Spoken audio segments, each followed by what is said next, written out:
Assalamualaikum warahmatullahi wabarakatuh. Perkenalkan, nama saya Ono Hartono, NPM 22152100095.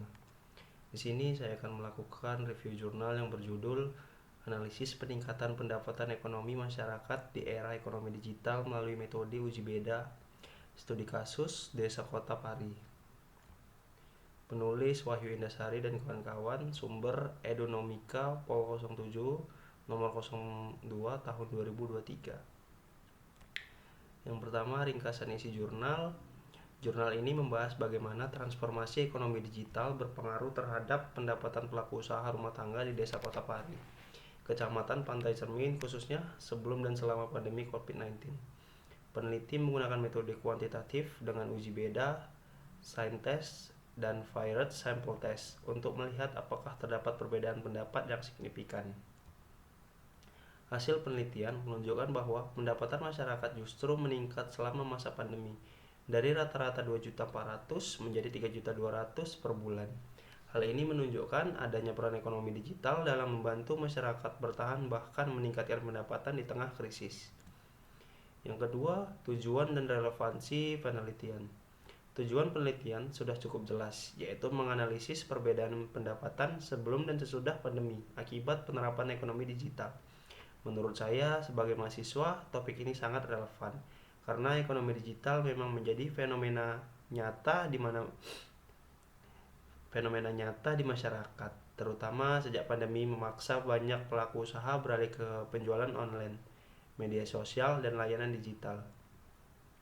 Penelitian ini juga relevan dengan kondisi daerah pesisir dan desa wisata yang selama ini sering dianggap tertinggal dalam pemanfaatan teknologi. Yang ketiga, metodologi penelitian, kelebihan dan kekurangan.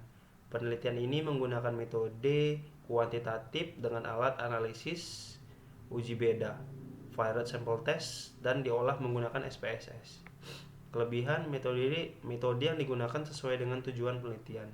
Data sebelum dan sesudah pandemi dibandingkan secara langsung. Sampel cukup besar, 100 responden, sehingga hasil lebih meyakinkan.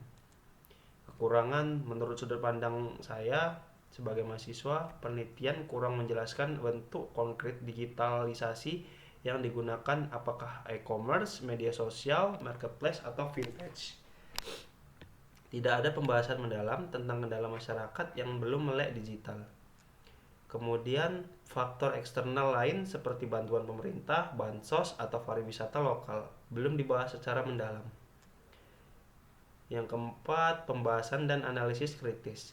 Penelitian menunjukkan pendapatan meningkat selama pandemi terlihat bertentangan dengan kondisi umum ekonomi nasional. Namun jika dilihat lebih dalam, hal ini masuk akal karena pelaku usaha mulai memanfaatkan WhatsApp, Facebook, dan Instagram untuk promosi. Produk lokal seperti makanan laut dan hasil kebun lebih mudah dipasarkan secara online. Digitalisasi memperluas pasar, tidak hanya bergantung pada wisatawan yang datang langsung.